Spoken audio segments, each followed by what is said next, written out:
L'expédition d'Égypte démarre en 1798 et elle est confiée au jeune général Bonaparte qui, je crois, si je ne me trompe pas, va percer un peu plus tard, mais pas sûr. Il s'agit d'une tentative de couper la route des Indes aux Anglais afin d'atteindre leur commerce, mais c'est surtout pour le jeune général l'occasion de frapper à nouveau après sa fulgurante campagne d'Italie. Mais justement, au-delà de frapper l'imaginaire national, au-delà aussi de l'aspect romantique de cette aventure avec ses apports culturels indéniables, eh bien, la campagne d'Égypte a bien été un fiasco militaire total, et ça, il ne faut pas l'oublier. Que s'est-il passé? Pourquoi ça a tourné au vinaigre? Que faut-il en retenir? C'est ce qu'on va voir maintenant.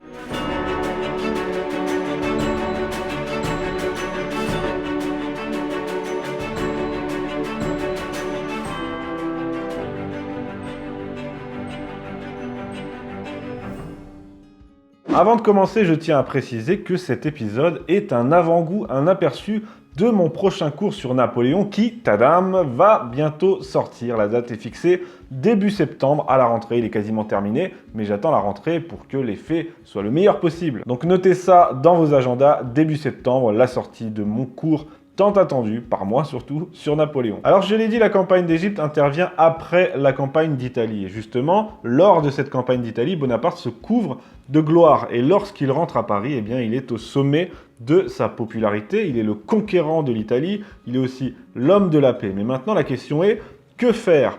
Ne pas se mouiller avec le gouvernement, le directoire qui en est à son dernier jour, mais se faire oublier dans le même temps, c'est pas non plus idéal. Alors Bonaparte va proposer de toucher l'Angleterre par le biais de son commerce des Indes. Et ce sera l'Égypte qui est l'un de ses rêves de jeunesse. L'Égypte, à cette époque, c'est une province recluse de l'Empire ottoman qui subit la rude domination des Mamelouks. On embarque alors 45 000 soldats à bord de 13 navires de ligne et 14 frégates, mais on embarque aussi des savants, des artistes, des ingénieurs, des naturalistes, des juristes, bref, on embarque toute une flopée de personnes afin que cette expédition ne soit pas que militaire.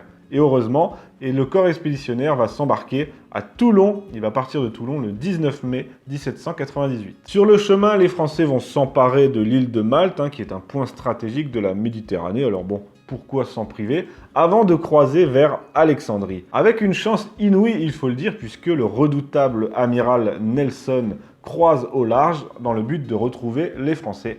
Mais il va leur échapper. Avant d'arriver sur place, tel un général romain, Bonaparte ordonne à ses hommes de respecter les coutumes locales, c'est-à-dire à l'époque l'islam, aujourd'hui aussi d'ailleurs, afin de mieux faire accepter l'occupation. Ça, c'est un comportement totalement antique, totalement digne d'un général romain. Et c'est pourquoi, à ce moment-là, Bonaparte va encenser le Coran, Mahomet, et c'est ce qui permet aujourd'hui à certains idiots d'affirmer qu'il était converti à l'islam. Mais bref, passons. Une fois qu'il a atteint Alexandrie avec son armée, il marche à travers le désert pour rejoindre le Caire. Lorsque les célèbres pyramides de Gizeh apparaissent à l'horizon, il s'adresse à ses troupes avec la formule restée célèbre « Soldats, songez que du haut de ces monuments, 40 siècles vous contemplent ». Le 21 juillet 1798, il affronte Mourad Bey, le Mamelouk, dans ce qui sera appelé, à des fins de propagande, la bataille des Pyramides. Les Français formés en carré parviennent à repousser toutes les charges de cavalerie des Mamelouks qui battent en retraite. La route du Caire est ouverte et Bonaparte y entre le 25 juillet. Mais ce succès est rapidement éclipsé par le désastre naval d'Aboukir, puisque le 1er juillet 1798, après avoir cherché longtemps la flotte française, eh bien Nelson la trouve enfin dans la rade d'Aboukir et n'en fait qu'une bouchée. Désormais, les Anglais sont les maîtres de la Méditerranée et toute possibilité de renfort ou de retour en Europe sont exclues. Arrivé au Caire, Bonaparte va apprivoiser les populations musulmanes. L'islam, il le connaît, il l'a étudié. Bonaparte est un grand lecteur. Alors là, il va encenser le Coran, il va encenser Mahomet, comme je l'ai dit, et il va tenter de mêler la religion locale avec les principes de liberté et d'égalité de la République. Mais pour autant, il ne se méprend pas sur ce peuple, puisque la population égyptienne, qui n'est pas du tout convaincue de ces déclarations, va se révolter à de nombreuses reprises, quotidiennement, et tous les moyens sont bons pour éliminer ces infidèles de Français.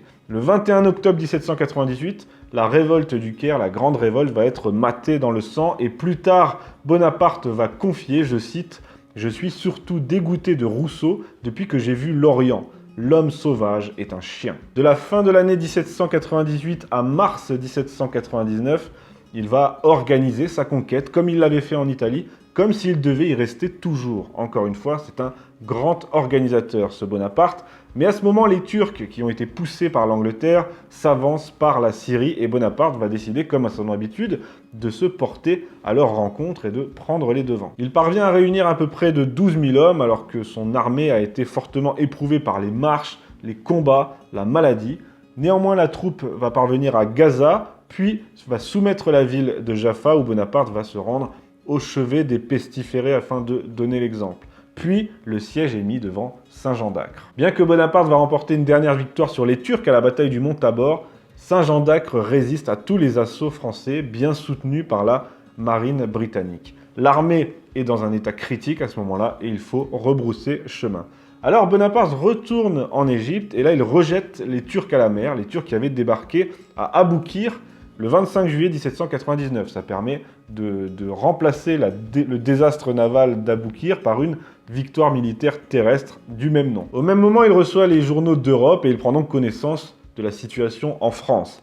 La guerre générale a recommencé, les armées de la République reculent sur tous les fronts, Naples a pris les armes, les Autrichiens et les Russes ont chassé les Français d'Italie, Jourdan a repassé le Rhin et la France est au bord de l'invasion. Et ça, c'est uniquement sur le plan extérieur, puisque sur le plan intérieur aussi, le Directoire, qui est plus impopulaire que jamais à ce moment-là, n'en a plus pour très longtemps. Aussitôt, Bonaparte va s'isoler en compagnie de l'amiral Ganthaume. Sa décision est prise, le fruit est mûr, il faut rentrer en France. Alors il laisse Kléber au Caire et embarque à bord de la Muiron en laissant son armée sur place. C'est un choix délicat et c'est un choix discutable. Certes, le pouvoir n'attend que lui et pour des raisons pragmatiques, il devait partir puisque le Directoire était totalement dépassé. Il l'avait d'ailleurs rappelé sans qu'il soit au courant. Mais sur le plan militaire, c'est quand même délicat pour un général d'abandonner son armée, fût-ce pour un intérêt supérieur. Enfin bref, quand on connaît la suite, on justifie parfaitement cette décision. Mais bon, je tenais quand même à le préciser. Il débarque à Ajaccio le 1er octobre, après une traversée sans encombre, encore une fois guidé par son étoile. Et après quelques jours dans sa ville natale, il embarque en direction de la France. Il ne le sait pas encore à ce moment-là, mais il ne reverra plus jamais la Corse. Ensuite, vous connaissez peut-être la suite, Bonaparte va partir à la conquête du pouvoir, le coup d'État du 18 Brumaire, premier consul, et puis c'est la formidable épopée napoléonienne qui commence à partir de cet instant. Mais pour conclure, concernant la campagne d'Égypte exclusivement, que retenir de tout ça? Eh bien, objectivement, l'expédition d'Égypte est un désastre complet.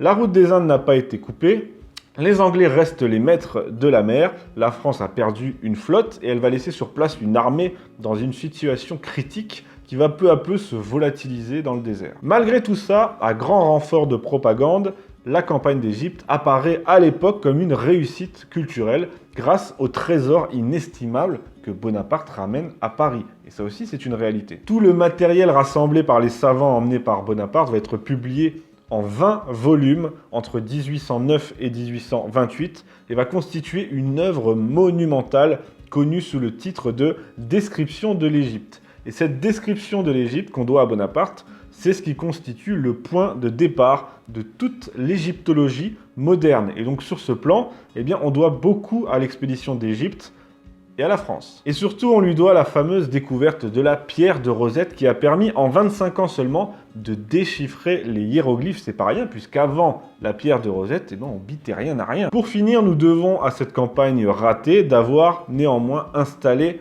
l'influence française dans la région, une influence culturelle surtout qui va durer tout au long du 19e siècle. Donc voilà, c'est ni tout noir ni tout blanc. Oui, c'est un désastre militaire, mais du positif en est ressorti. Et puis, par-dessus tout, si on ne doit retenir qu'un point positif, un seul, c'est que ça nous a permis d'avoir ce tableau de Bonaparte face au Sphinx, qui est sans doute l'un des plus stylés de l'histoire de la peinture. Je vous remercie de votre attention, je vous souhaite de bonnes vacances pour ceux qui partent. Sachez que la petite histoire continue tout au long du mois de juillet et du mois d'août. Et n'oubliez pas de noter dans vos agendas la grande sortie de mon cours sur l'histoire de Napoléon à la rentrée. À bientôt et merci de votre attention.